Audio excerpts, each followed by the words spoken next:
Welcome to छाया गुप्ता की रसोई।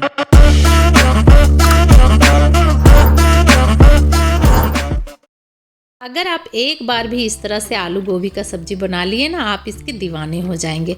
आप यकीन मानिए, हर बार पूरा सीजन आप इसी तरह से बनाना पसंद करेंगे। ये इतना स्वादिष्ट लगता है। ये सब्जी रोटी, पराठे, दाल चावल किसी के साथ एकदम परफेक्ट कॉम्बिनेशन जाता है। तो चलिए झटपट से बनाना शुरू करते हैं। मैं यहाँ पे आलू, टमाटर और लहसुन, अदरक, मिर्च ली हूँ और थोड़े से धनिया। इन सब सारी चीज़ों को मैं अच्छे से धो करके कट कर ली। और अब मैं यहाँ पे गोभी ली हूँ, इसको भी मैं अच्छे से कट कर दी हूँ। गोभी में कीड़े वगैरह होता है, तो मैं यहाँ पे सबसे पहले कढ़ाई में 2 गिलास पानी डाल रही हूँ और उसे ढक करके अच्छे से बॉयल आने दूंगी। जब बॉयल अच्छे से आ जाएगा तो मैं इसमें डाल दूंगी नमक और गोभी डालते ही मैं यहाँ पे गैस का फ्लेम बंद कर दे रही हूँ और इसे मैं 2 से 3 मिनट के लिए अच्छे से मिला लूँगी। इस तरह से गोभी में जितने भी कीड़े होंगे वो बाहर निकल जाएंगे। तो आप इस प्रोसेस को ज़रूर करें। अगर आपका गोभी पूरा फ्रेश हो तो आप इस प्रोसेस को स्किप भी कर सकते हैं। अब वापस से मैं उसी पैन में तेल डाल दूंगी और इसे मैं अच्छे से गर्म होने दूंगी। तेल यहाँ पे मेरा अच्छे से गर्म हो गया है, तो अब मैं इसमें डाल दे रही हूँ पचफोरन। आप चाहें तो सिर्फ जीरा भी डाल सकते हैं या फिर सिर्फ सरसों भी डाल सकते हैं। साथ ही साथ मैं यहाँ पे 1 चुटकी हींग डाल दे रही हूँ। अब मैं इसमें डाल दूंगी आलू। जी हाँ, मैं यहाँ पे सीधा आलू ही डाल रही हूँ। आपको गोभी को पहले फ्राई करके निकालने का ज़रूरत नहीं है। इस तरह से बहुत ही अच्छे से बनता है सब्जी। आलू को मैं यहाँ हाई फ्लेम में सुनहरा होने तक 3 से 4 मिनट के लिए भून ली हूँ। और फिर मैं इसमें डाल दे रही हूँ नमक डालने के बाद भी मैं उसे अच्छे से मिक्स कर लूँगी। और यहाँ पे मैं डाल दे रही हूँ टमाटर। इस तरह से टमाटर डालने से सब्जी का स्वाद बहुत अच्छा आता है। अगर आपका टमाटर का साइज छोटा हो तो आप चाहें तो इसे आप बिना स्लिट किए भी डाल सकते हैं। आलू टमाटर यहाँ पे मेरा अच्छे से भून चुका है, तो अब मैं इसमें डाल दे रही हूँ गोभी। आप बिल्कुल भी ना सोचें कि पहले मैं गोभी को ना भून करके आलू और टमाटर को भून रही हूँ तो मेरा गोभी भुनेगा या नहीं। आपका गोभी 100% बहुत ही अच्छे से भुनेगा।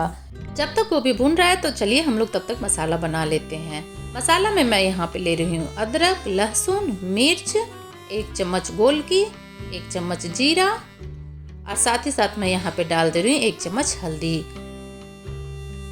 और थोड़ा सा मैं यहाँ पे धनिया का पत्ता भी डाल दे रही हूँ डंठल के साथ। इससे स्वाद बहुत ही अच्छा आता है।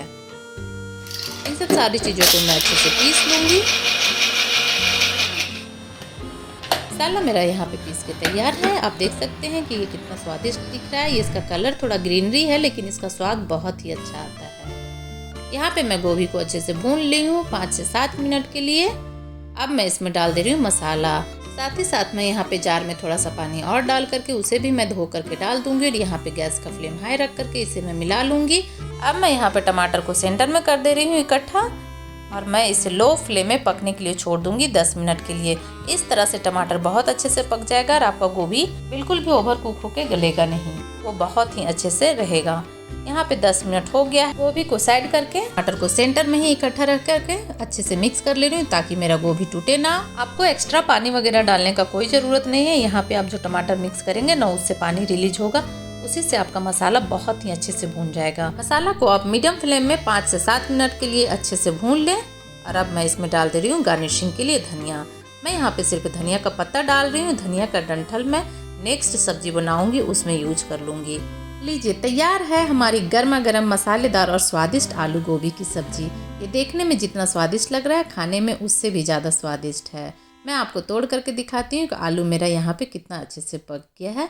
और आप देख सकते हैं कि गोभी बिल्कुल भी ओवर कुक नहीं हुआ, एकदम परफेक्ट बना है। अगर आपको ये रेसिपी पसंद आई हो तो वीडियो को लाइक करें, शेयर करें और चैनल को सब्सक्राइब करना ना भूलें। मिलते हैं अगली स्वादिष्ट रेसिपी के साथ और मुझे कमेंट में ज़रूर बताइएगा कि आपका सब्जी कैसा बना।